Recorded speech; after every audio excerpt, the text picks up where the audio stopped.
Começa agora Cruzamentos Literários, uma parceria entre o Instituto Camões, a Fundação Gulbenkian e a Associação Oceanos, que integra a programação cultural da Presidência Portuguesa do Conselho da União Europeia.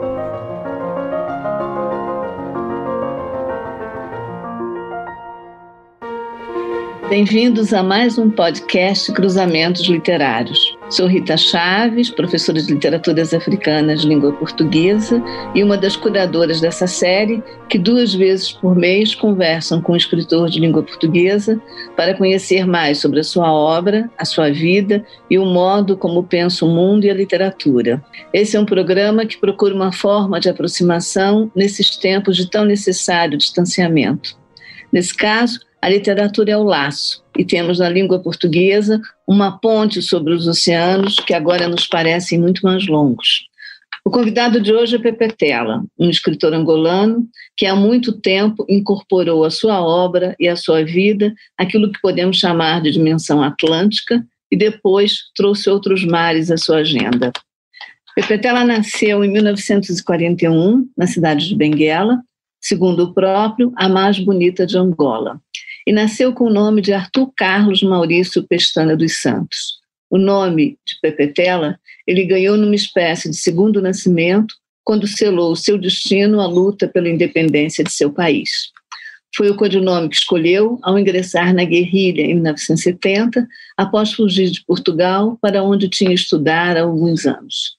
Depois de deixar Lisboa, Pepe Tela segue para Paris, mas por pouco tempo. O destino seria Argel, onde permanece por 6 anos enquanto aguardava o momento de participar concretamente da luta de libertação. É o tempo em que cursa Ciências Sociais e participa da fundação do Centro de Estudos Angolanos. Sua vida, marcada por muitas travessias, faz dele um personagem que poderia surgir em vários dos romances que escreveu. E de vários modos podemos encontrá-lo em Mayombe, em Iaka, em As Aventuras de Ngunga, em A Gloriosa Família, em O Desejo de Kianda, em O Cão e os Caluandas, em A Geração da Utopia. Também podemos vislumbrar a sua consciência crítica no olhar demolidor lançado sobre o presente angolano em Predadores e em Sua Excelência de Corpo Presente, seu último livro, lançado no Brasil agora em 2020. Pepe Tela foi guerrilheiro, foi vice-ministro da Educação, foi professor, mas o escritor, em franca coexistência com todas essas atividades, definiu seu modo de estar no mundo e, desde que deixou a função de professor na Faculdade de Arquitetura em Luanda, a literatura é o seu trabalho. Essa dedicação, ao longo de tantos e tantos anos, resulta numa extensa e diversificada obra sobre a qual vamos conversar.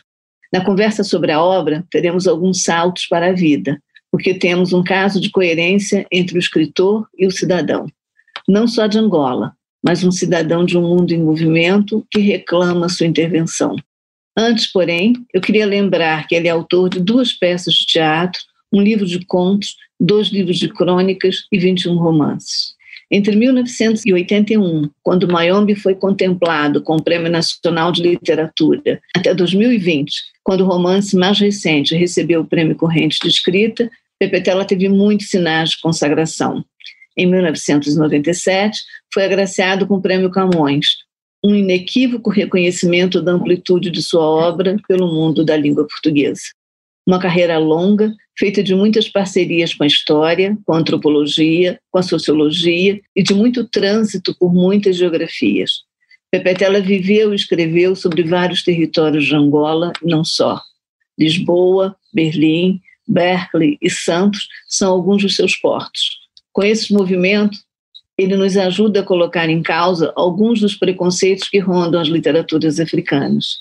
Olhando o mundo a partir de Angola e olhando Angola a partir do mundo, o escritor alerta para a necessidade de vermos a África a partir de muitas coordenadas, rompendo com uma visão exotizante que frequentemente reduz o continente a um espaço fechado.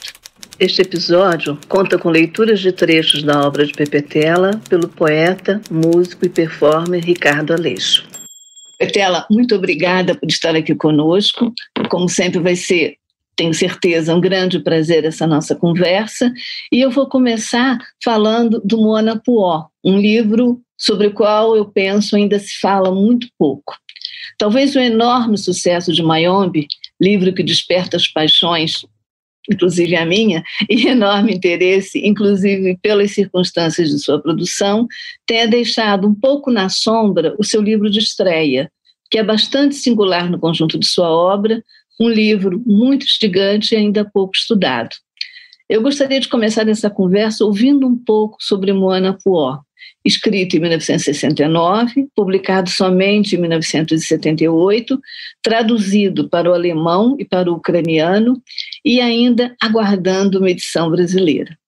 Há um trabalho de linguagem muito singular na obra que marca uma dimensão alegórica a que você regressou em algumas outras narrativas.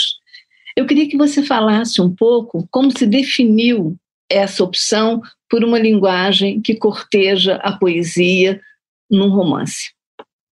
Se é que você o lê também como romance. Porque Moana é criança, Puó é mulher em língua choca.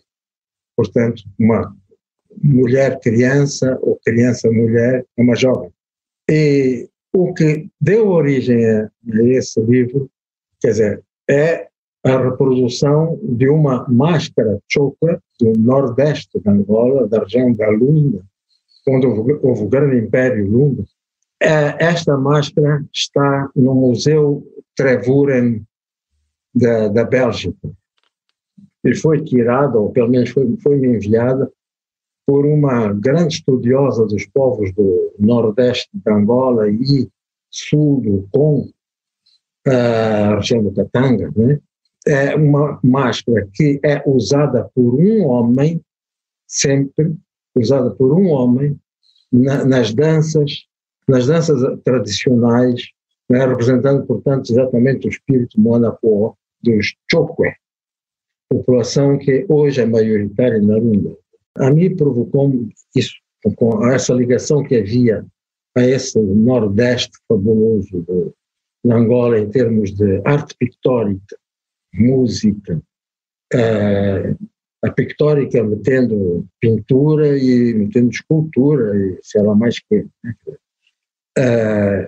e que é a porta de entrada para Angola de todas as populações que hoje estão em Angola e que vieram da África Central, né? Passando por cima da grande floresta do Congo, caindo na região dos Grandes Lagos e depois descendo para sudoeste, né? Entrando pela Lunda e espalhando-se por Angola, né? Em diferentes grupos, com diferentes línguas, dependendo das épocas, as línguas iam se emancipando umas das outras, etc. Tudo isso levava-me a fazer metáforas, imagens, e então, bom, saiu isso. É claro que tem algumas coisas a ver com tentativas de prosa poética que eu já tinha feito antes, né? Particularmente uma história que eu escrevi para Jorge Amado, né? Para Jorge Amado, influenciado exatamente pelas obras, algumas obras de Jorge Amado, uma das quais que eu reli há pouco tempo, Mar Morto. Voltei a ler, já li não sei quantas vezes. Então saiu essa prosa, que eu considero romance, que não é fácil de entender. Penso que não é fácil de entender e por isso passou-se um pouco ao lado, né? Passou-se um pouco ao lado, mas curiosamente foi a primeira obra que eu escrevi e que eu guardei, porque todas as outras que eu escrevi antes eu fui ou perdendo ou deixando por aí, ou deitando fora, mesmo rasgando, queimando, o que fosse. Essa foi a primeira que eu guardei. E eu guardei, e foi logo a seguir que eu parti para o Congo, para ir depois para a guerrilha, mais tarde, meses depois, e eu levei esse livro para o Congo. E depois levei para a Frente Leste, que andou sempre comigo. Portanto, depois, ao chegar a Luanda, foi criada a União de Escritores Angolanos, quando começou a publicar. Para mim era o primeiro meu livro a ser publicado, mas não foi porque aí foi As Aventuras de Gunga, foi primeiro, saiu primeiro, né? Já na frente de Gavilha, no leste de Angola, né? Foi publicado aí uma edição muito rudimentar, né? Não era propriamente numa tipografia. Tinha escrito Mayombe já antes, portanto, ao pé do Congo, portanto, no Mayombe, na floresta do Mayombe, que é na nossa província de Cabinda, a província mais ao norte, e que faz fronteira com os dois Congos. E então a ordem de publicação acabou por ser primeiro o terceiro livro a ser escrito, As Aventuras do Mundo, depois o segundo livro a ser escrito, foi o segundo, e finalmente em terceiro lugar foi o primeiro a ser escrito, o Moanapuã, e que realmente tem passado muito despercebido, mas é talvez pela sua linguagem, o seu estilo talvez mais próximo da poesia do que da prosa, talvez, ou também com muitas metáforas, com muitas fábulas, tem mitologia africana aí no meio, tem muita coisa aí no meio, é muito denso, né? É muito denso. Até que ele a viu, já depois de Calpe. O caminho que levava à montanha era suave, plano inclinado coberto de flores violetas. Ela viu. Morcegos cegos perceberam a luz transmitida pelo outro. Ela tentou fugir. A desilusão de uma busca vã cavara a angústia do sol. Os círculos elípticos no universo oval estavam destruídos, mas o mundo ainda era oval. Ele pressentiu a angústia. O sonho fugitivo voltava atrás, ao tempo das promessas radiosas. À sua frente, a montanha. Dos lados, o abismo. Normalmente, nós somos seduzidos pelas questões que envolvem a produção do Mayombe, aquelas condições físicas muito complicadas. Mas eu hoje queria que você falasse um pouco do processo da escrita. Como é que você, de um relato de guerra, passou por uma ficção e com um projeto muito particular de narrativa? Qualquer coisa que acontece, sempre qualquer coisa que acontece me avisa. Atenção, quer dizer, a caça, perto, a caça, ficar atento. No caso do Mayombe foi isso, eu era também correspondente de guerra, chamemos assim, né? Era obrigado a fazer os comunicados de guerra para o Departamento de Informação, depois sobretudo passava na Rádio Brazzaville, que era muito ouvida em Angola, e então nós tínhamos um programa todos os dias, meia hora, que servia para mobilizar as pessoas em Angola, né? E realmente eu só depois de já estar, depois de ter acabado já a guerra contra o regime colonial, estar já a percorrer o país de carro, não a pé, né? Essas condições, é que eu me apercebi da importância da Angola combatente realmente na mobilização da população durante esses anos 60 e os anos 70. E então eu escrevi o comunicado de uma operação em que tinha mais assistido do que participado, diga-se passagem. Depois de escrever o comunicado, nos termos em que eram feitos os comunicados, e que são feitas até hoje as notícias sobre combates, né? É uma coisinha assim, pequenina, 2 ou 3 frases e acabou. E eu tirei aquilo, rasguei a página para enviar, né, para o Departamento de Informação, e disse, mas passaram-se tantas coisas, né? Passaram-se tantas coisas nessa operação toda, né? Nessa operação não foi só um combate, foi toda uma operação, e resume-se a meia dúzia de linhas. Quer dizer, isso é tudo, a realidade ali estava muitíssimo próxima da ficção, muito próxima da ficção. Há um momento dado de escola exatamente quando o Curie resolve dizer, espera aí, quem está a contar essa história sou eu. Não é nada esse que depois vai assinar esse livro, sou eu. Eu é que estou a contar essa história. E aí nasce a coisa, eu, o narrador, sou Curie, e começo a escrever. A ver, de vez em quando, personagens que pegavam na palavra e que se transformavam, portanto, de personagens em narradores. A história foi-se desenvolvendo, já desenvolvendo com algumas coisas reais, mas deslocadas, aumentadas ou diminuídas, vistas sobre outro foco, etc. Quer dizer, a realidade, no fundo, é aquela, não é? O que se passava era mais ou menos aquilo, mas, obviamente, a partir de uma certa altura, já era o escritor a comandar a escrita. Agora, as primeiras, sei lá, talvez 20 páginas foram assim, escrevi 2 ou 3, depois guardei, não sabia dizer, mas isto é capaz de se molhar, e então consegui arranjar um pouco de plástico, e comecei a habituar-me, e esse livro passou a vida, esse livro Maian passou a vida enrolado, sempre enrolado, com plástico à volta, para se chovesse, etc., para não perder.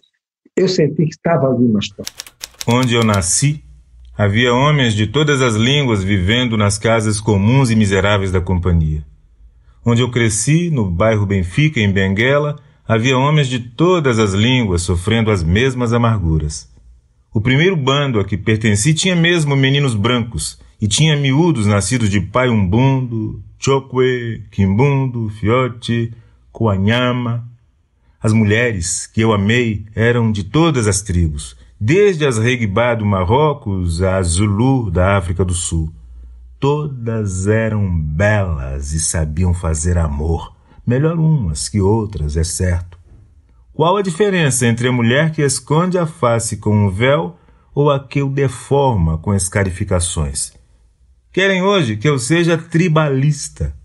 De que tribo? Pergunto eu. De que tribo, se eu sou de todas as tribos, não só de Angola como de África? Não falo eu o Swahili? Não aprendi eu o Hausa com o nigeriano? Qual é a minha língua, eu, que não dizia uma frase sem empregar palavras de línguas diferentes? E agora, que utilizo para falar com os camaradas, para deles ser compreendido? O português. A que tribo angolana pertence à língua portuguesa? Eu sou o que é posto de lado porque não segui o sangue da mãe quimbundo ou o sangue do pai umbundo. Também sem medo, também teoria, também o comissário e tantos outros mais. A imensidão do mar, que nada pode modificar, ensinou-me a paciência. O mar une, o mar estreita, o mar liga. Nós também temos o nosso mar interior, que não é o Kwanza, nem o Loje, nem o Cunene.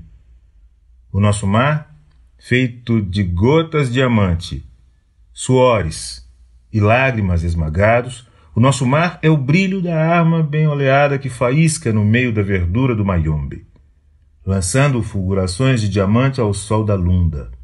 Eu, Moatianvoa, de nome de rei, eu que escolhi a minha rota no meio dos caminhos do mundo, eu, ladrão, marinheiro, contrabandista, guerrilheiro, sempre à margem de tudo. Mas não é a praia, uma margem? Eu não preciso de me apoiar numa tribo para sentir a minha força. A minha força vem da terra que chupou a força de outros homens.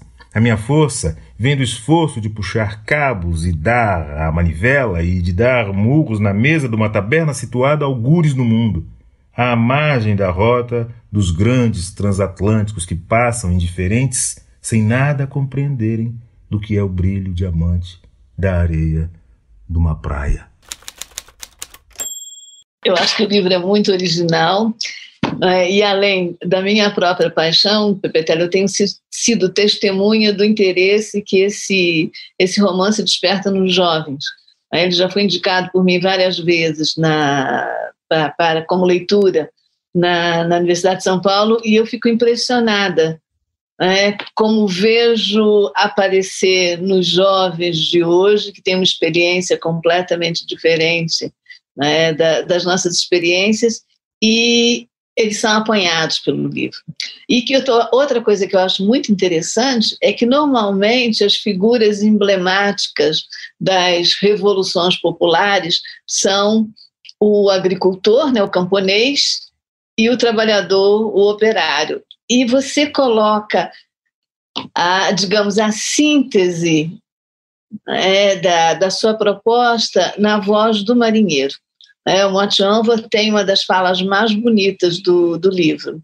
Como é que entre camponeses, né, e operários mais identificados convencionalmente com a luta revolucionária, você chegou a esse marinheiro? Bem, por um lado, há aí alguma coisa do meu tribalismo, né? Mote Anva era de Benguela, né? Tem o nome da Lunga, Mote Anva, né? É o imperador da Lunga. Tem o nome da Lunga, quer dizer, o Nordeste de Angola, mas realmente ele nasceu como é um personagem que se diz que é de Benguela, portanto, da parte sudoeste de Angola, né? Quase que outro extremo. Mas é um dos personagens que eu sempre gostei mais, ou que tinha mais a ver comigo, talvez, ou aquilo que eu gostaria talvez de ser, não era, né? Quer dizer, essa visão que ele tinha, marinheiro, é a abertura para o mundo. Ele viajou, conheceu gente de todos os lados, conheceu mulheres de todo o mundo, né? Portanto, como é que ia ficar amarrado nos limites estreitos de uma etnia ou de uma raça ou do que fosse, até pode-se dizer de uma nação mesmo, não é? Realmente era uma espécie de internacionalista,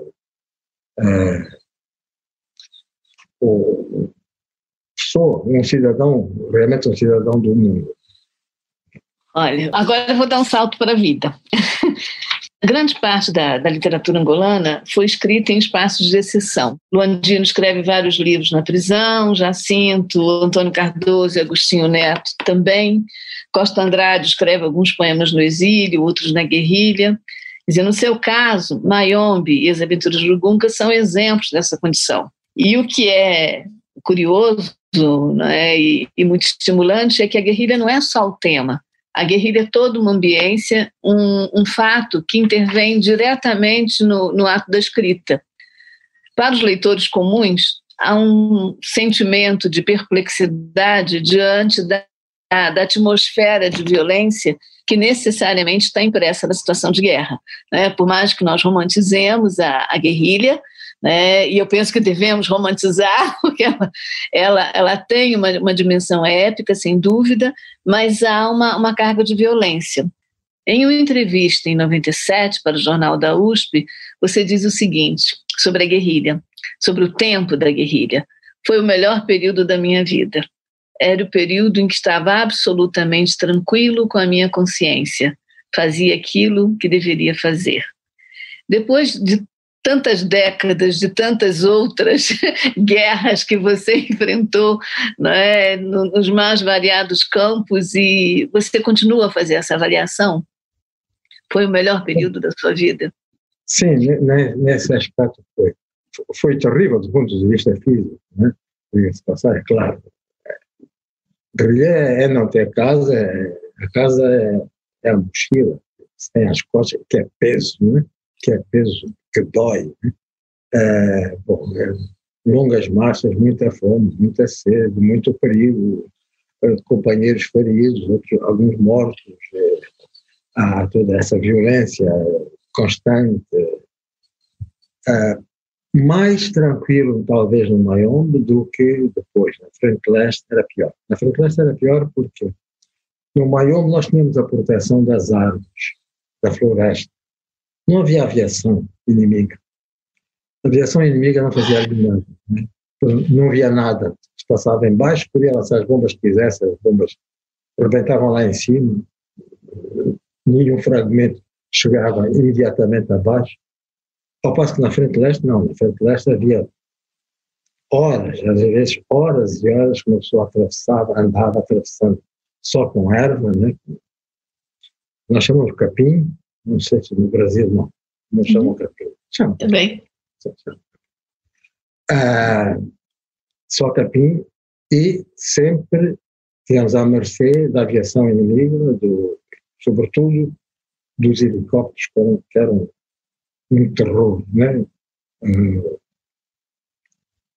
desse ponto de vista, né, até era mais perigoso, havia muito mais pressão das tropas portuguesas, apoiadas pelos sul-africanos, já então, nessa altura, né? Os sul-africanos eram sobretudo na parte aérea. Realmente, mais tarde eu soube que houve um acordo de partilha de espaço aéreo, né? E a parte que coube de território, era essa que estava sob a vigilância aérea da África do Sul e também a ação dos aviões e dos helicópteros, mais do que propriamente os portugueses. Mas, portanto, desse aspecto era muito duro, era tudo muito difícil. Quando eu digo que sim, que era um período feliz, é no sentido que eu não tinha problemas de consciência nenhum. Eu estava a fazer aquilo que eu queria fazer, que eu achava que era necessário fazer.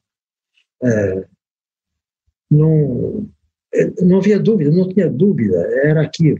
Sim, havia erros, sim, todos cometíamos erros, sim, ficávamos zangados, sim, havia discussões internas, sim, havia isso tudo. Mas depois havia uma paz de alma, né? Mas então, nós estamos a fazer aquilo que é preciso e nós vamos ganhar mais cedo ou mais tarde. E esse povo vai ser rico. Esse povo tem de ser rico. É nesse sentido que eu dizia que foi o melhor período da minha vida, no sentido em que eu estava a fazer aquilo que tinha que ser feito, apesar de todas as dificuldades. E, enfim, e por vezes também de injustiças que havia, não contra mim, mas injustiças que eu via, que, sei lá, já se começavam a adivinhar, aquilo que eu antevi um pouco no Maion, até talvez no Monopólio também tem qualquer coisa lá no meio, mas aí é mais pela positiva, né? Quando vencem, pronto, inventam a máquina que sabe imediatamente qual é o desejo da maioria e esse desejo realiza-se, embora sem esquecer a minoria que queria outra coisa, né? Bom, essa é a utopia mesmo mais utópica que pode existir. Portanto, havia, por vezes, injustiças. Bom, tentávamos resolver as injustiças, tinham que ser feitas a nível mais da palavra, do exemplo e da persuasão, não é? Mas tudo isso, quer dizer, eu via pelo lado positivo, não, de qualquer modo isto que aconteceu, que é mau em princípio, mas se nós damos a volta, fazemos com que isto resulte e as pessoas aprendem afinal que estavam erradas e que afinal isto é bom para todos desta maneira, etc. Havia sempre esse sentimento, no fundo, um otimismo revolucionário, né? No fundo, ou utópico, se quisermos, né? E que me acompanhava também. Eu era jovem, né? Tinha direito de seguir utopias, né? Mais tarde já não tinha esse direito, já tinha a obrigação de ser realista. Um dos trechos, né, que eu selecionei aqui é exatamente uma reflexão de Sara, que é uma das mulheres mais fortes de sua obra, personagem da Geração da Utopia. Portanto, só os ciclos eram eternos. Na prova oral de aptidão à Faculdade de Letras em Lisboa, o examinador fez uma pergunta ao futuro escritor. Este respondeu hesitantemente, iniciando com um portanto. De onde é o senhor? Perguntou o professor. Ao que o escritor respondeu, de Angola. Logo vi que não sabia falar português. Então desconhece que a palavra portanto só se utiliza como conclusão de um raciocínio? Assim mesmo, para pôr o examinando à vontade. Daí a raiva do autor que jurou um dia havia de escrever um livro iniciando por essa palavra. Promessa cumprida. E depois deste parênteses, revelador de saudável rancor de 30 anos, esconde-se, definitiva e prudentemente, o autor. Era um dia particularmente luminoso e quente para um abril lisboeta. Na véspera tinha chovido toda a noite, o que era próprio da estação, mas hoje o sol nascera num céu tão azul que até doía não poder voar. Sara abriu os braços descobertos. Inútil, não nascera pássaro. decidiu caminhar um pouco até a próxima paragem do autocarro para gozar o sol e o calor. Ali, perto do hospital universitário, havia pouca gente nas ruas. Gente bizonha que ia para o hospital ou dele vinha, preocupados com alguma doença real ou suposta. Se não tem nenhuma, preocupam-se pela que terão no futuro. O português precisa sempre de qualquer coisa para estar melancólico. E se não for a saúde, é a família ou então o emprego. Povo triste, pensou Sara. É do regime político ou é a essência da gente? Não vamos também culpar o salazarismo de tudo. O próprio Salazar já era tristonho, cinzento, antes de criar o seu cinzento regime. Regime de eclesiásticos e militares graves. O que convém para um povo de camponeses com pouca terra. Assustou de repente. Estas ideias não serão reacionárias? Tinha de perguntar ao Aníbal. Ele era obrigado a ser especialista dessas coisas. Mas que são tristes, são. Que diferença com a esfuziante alegria dos africanos, o que os faz passar por irresponsáveis. Também não era verdade. O Aníbal, por exemplo, sempre agarrado aos livros e às ideias, não era um tipo alegre. E era de Luanda, a cidade das 1000 loucuras. A Sara nos leva a pensar que, além da diferença política entre a metrópole portuguesa e o território ocupado, havia o peso de uma grande diferença cultural que ultrapassava a barreira da raça. Agora, nós sabemos que, de qualquer modo, não é, depois de inventado e de sacramentado pelo colonialismo, a raça é um elemento importante. Não é? Você é branco e viveu como guerrilheiro e como escritor. Não é? Como é que foi enfrentar essa questão, e é mais difícil hoje, dentro de Angola ou fora de Angola, ser visto como um escritor angolano branco? Eu acho que é mais difícil ser visto fora da Angola. Fora da Angola, há uma certa surpresa. E, curiosamente, eu diria fora da África. Não há assim tanta surpresa nos países africanos. É claro que é preciso que as pessoas também saibam alguma coisa de quem é que está a vir ali, né? ou com quem é que estão a falar, etc. Mas também depende das situações, depende dos momentos. E, por exemplo, pegando aqui no caso da Angola, essas, digamos, contradições que existem, né, entre pessoas de cores diferentes, por vezes são mais fortes do que noutros momentos. Tem muito a ver com questões políticas e económicas. Se há uma situação tensa do ponto de vista político, pode haver também alguma tensão entre pessoas de cores diferentes. Pode haver. Numa situação de grandes dificuldades económicas, aí é pior, na medida em que há uma diferença mesmo. Há uma diferença económica e social. Não é em função, fundamentalmente, da cor da pele, não é em função da cor da pele, mas é que a cor da pele, digamos, corresponde a um estatuto económico ou social determinado e mais favorecido. Vou voltar a uma obra que eu acho muito especial, que é o Cão e os Caluandas, onde nós temos um cão, um cachorro, como dizemos no Brasil, deambulador, que carrega a marca de uma certa melancolia. Né? Esse cão percorre as ruas de Luanda e, no conflito entre ele e a buganvília, né, nós começamos a perceber certos sinais.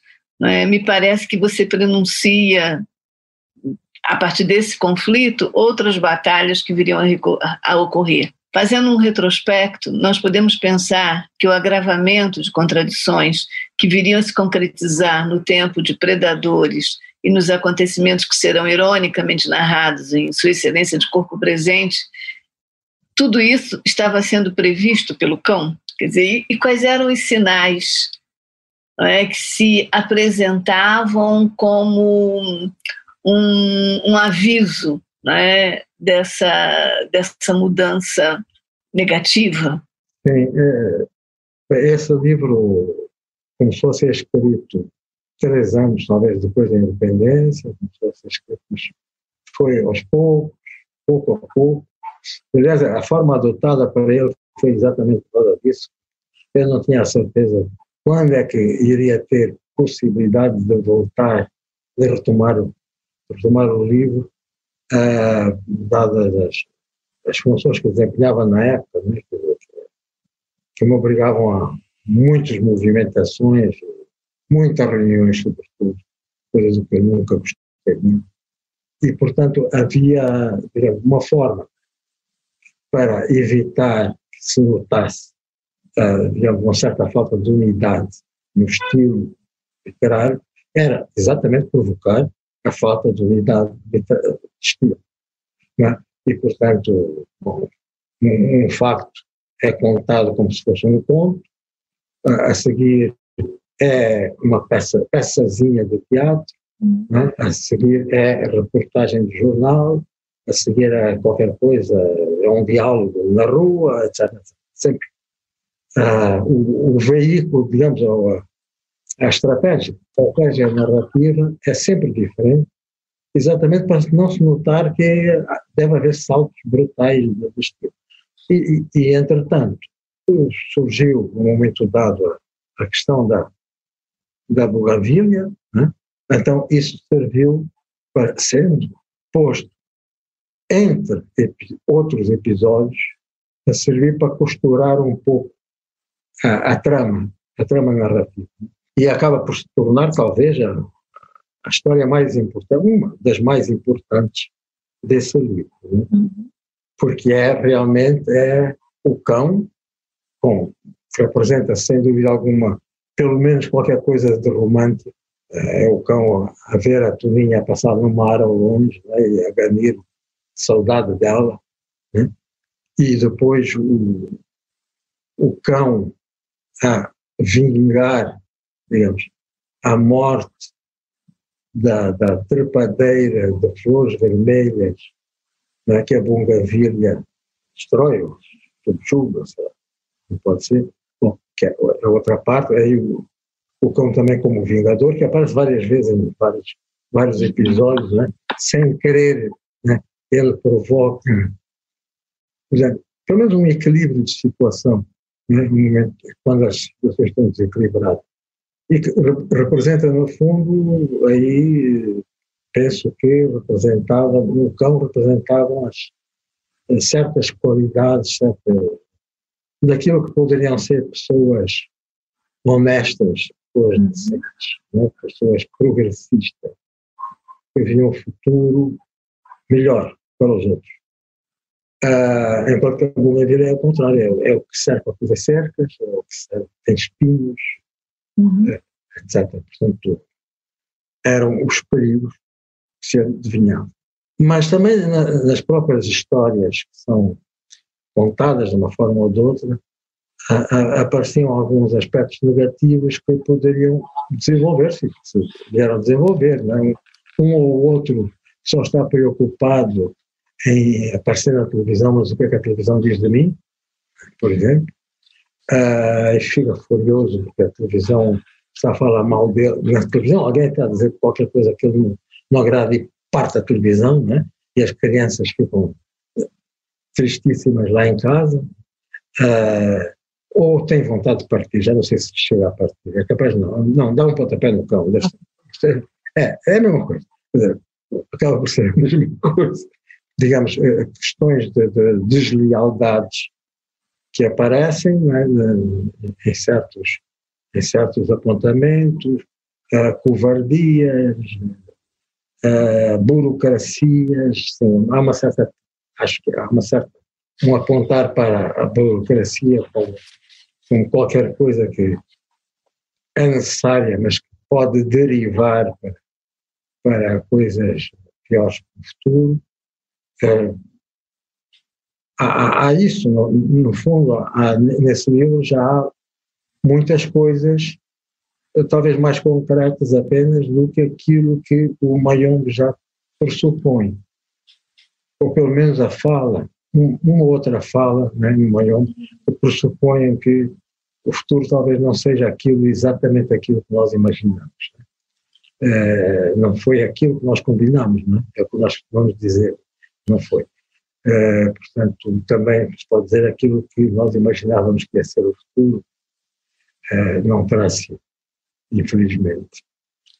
Mas realmente, esse livro foi escrito em circunstâncias muito especiais. Aliás, cada um é escrito sempre em circunstâncias muito especiais, de maneira que acaba por ser um bocado diferente. Mas eu gosto disso. Eu não tenho a mínima pretensão ao escrever um livro, não tenho a mínima pretensão de que digam, esse a escrever assim só pode ser fulano de tal.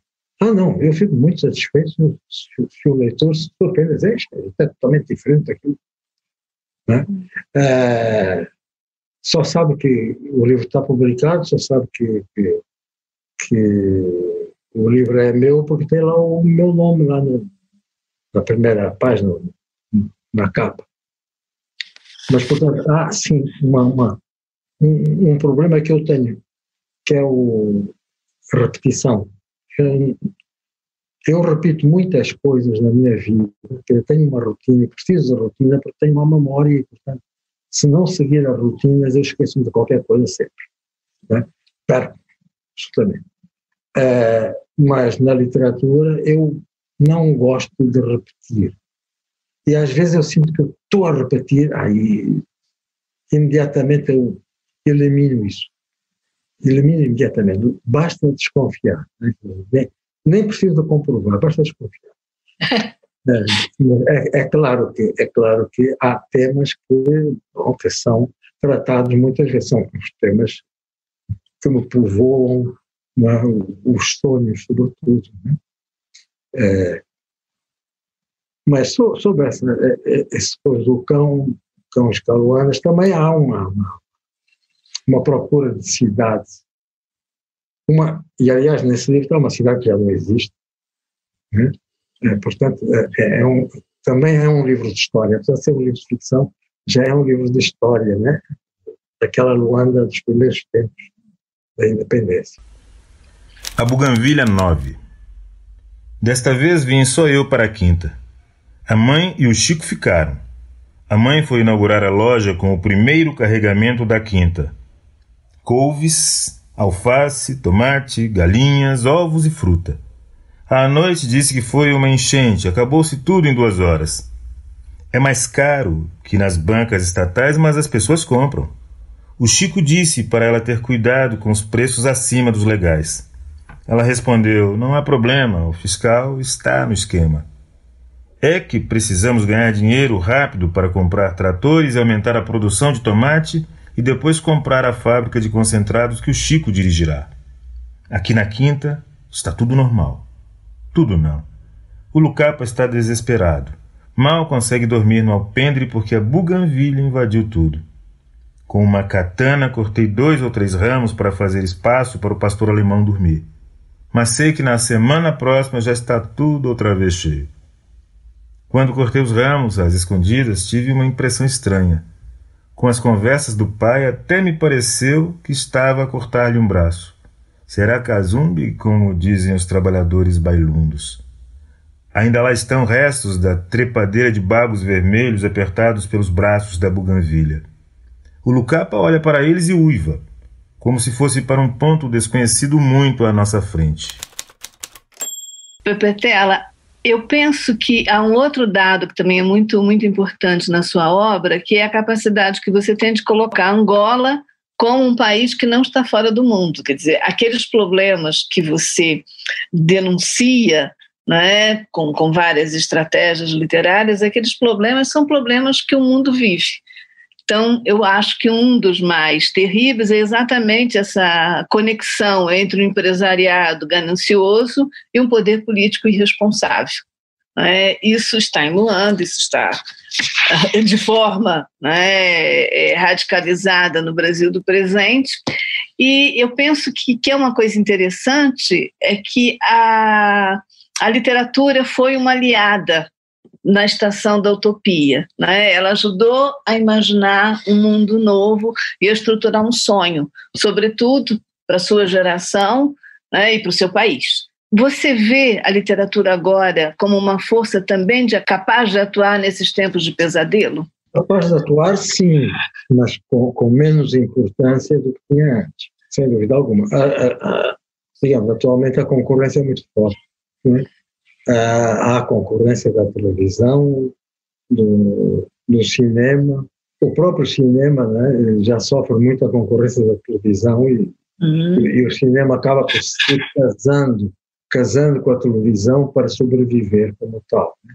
Mas mesmo as técnicas, etc., cada vez são mais próximas. Não sei, isso aí precisava conversar mais com os meus amigos cineastas sobre isso, sobre esse aspecto, para me ensinarem um pouco como é que está. Mas a literatura hoje tem menos importância. Há outras formas de narrar as coisas, né? Mesmo através do WhatsApp, por exemplo, né? ou outras redes sociais, as histórias vão sendo narradas. Mas o que é curioso é que aquilo que se mantém no ser humano é essa necessidade que tem de ter conhecimento de histórias. Né? Eu ia dizer ouvir histórias, mas não é só ouvir, não é só ler, é saber, conhecer, ter conhecimento, chegar ao conhecimento das histórias.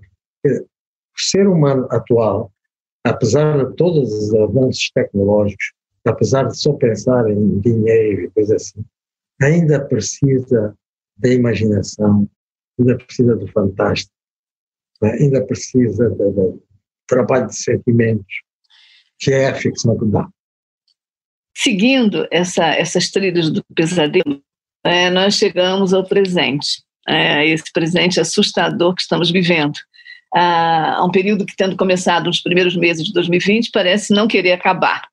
Essa atmosfera me leva a pensar várias vezes em um de seus livros, O Quase Fim do Mundo.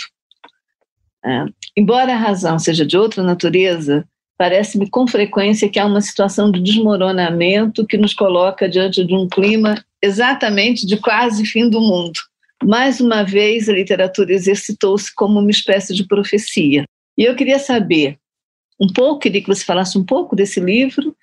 E, por fim, para, infelizmente, fecharmos a conversa, queria saber como é que o escritor, afeito ao combate, tem vivido essa experiência que é, de um modo ou de outro, uma forma de guerra. O Quase Fim do Mundo, felizmente é quase, eu acho que a ideia fundamental, talvez, que estava subjacente,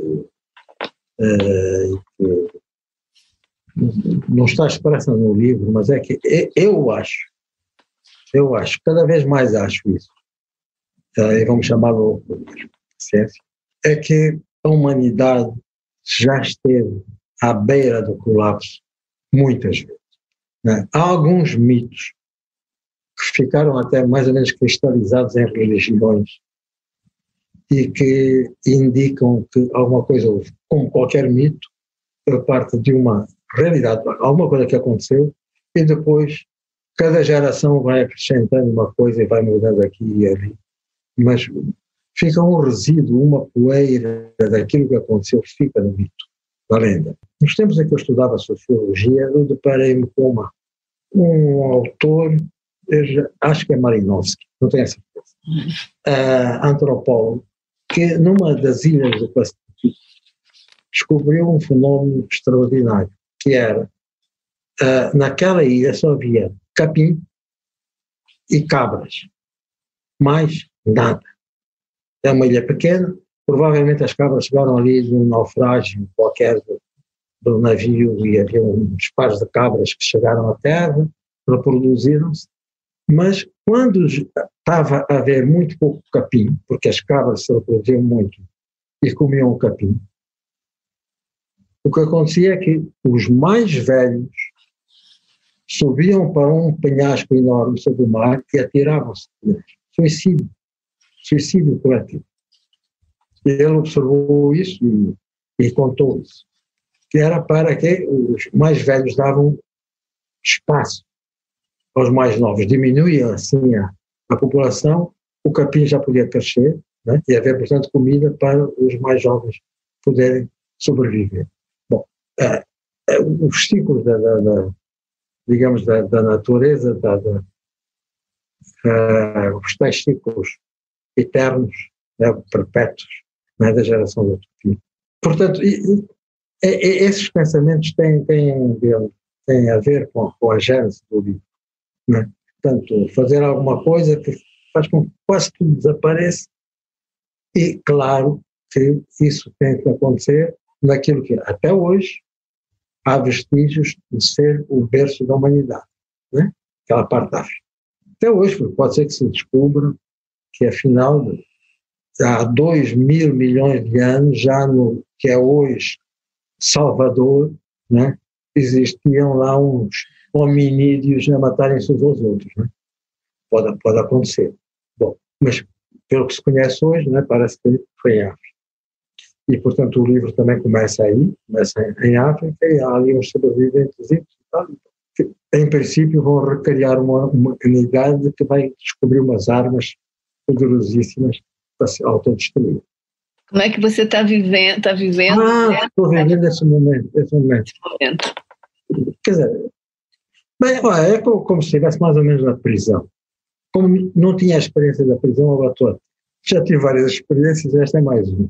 Pronto, é um bocado aborrecido, sem dúvida alguma, sobretudo dava jeito de viajar um pouco. Estamos esperando que a ciência, a única coisa que talvez nos salve, e que nos vá salvando sempre, né? Ao mesmo tempo que ajuda a criar as armas, mas também encontra as formas de salvar, né? Portanto, que a ciência descubra o antídoto. Né? Não estou falando da vacina, porque isso é só passageira, mas a cura. Né? Um medicamentozinho que se toma e acabou, e passa tudo. Né? Isso vai acontecer mais cedo ou mais tarde, preciso ter calma. Aguentar com calma. Agora, era preciso que os meios de informação não pensassem apenas na audiência e, portanto, variassem os temas. Como nós estamos fazendo aqui, estamos a falar de outras coisas e não disso que está por aí, anda por aí, à solta. Mas hoje não se pode abrir a televisão, lá está, aí está isto, não sei o que, nos dados. Ou a rádio, os jornalistas hoje são monojornalistas, quer dizer, só há monojornalismo, ou jornalismo de uma só cor, né? Quer dizer, é tudo Covid, né? Portanto, informação é igual a Covid. Uhum. Uma pessoa pode perguntar, mas você tem carteira de covideiro? Carteira de jornalista, tem carteira de covideiro, ou covidista, assim já. Não custa imaginar isso, estamos chegando lá. Era bom mudar esses assuntos, falar de outras coisas, etc. E o meu conselho é, leiam livros. Os livros têm histórias de todo, desde a mulher que é assassina, até a que é boazinha, não é? Os homens não têm piada, são sempre iguais, mas as mulheres têm piada, podem ser assassinas com um sorriso, por exemplo, como a Rita está fazendo neste momento, não é? E afinal ter uma alma de criminosa nata, não é? Quer dizer, quem me dera. A literatura ajuda nesse aspecto. Bom, Pepetela, muito obrigada, muitíssimo obrigada mesmo. Foi um prazer enorme, mais uma vez, conversar com você sobre tantos temas como você destacou aqui e poder atravessar essa sua obra, né, que, de fato, vem nos acompanhando já há muitas décadas no mundo da língua portuguesa e não só. Cruzamentos Literários, uma parceria entre o Instituto Camões, a Fundação Gulbenkian e a Associação Oceanos, que integra a programação cultural da Presidência Portuguesa do Conselho da União Europeia.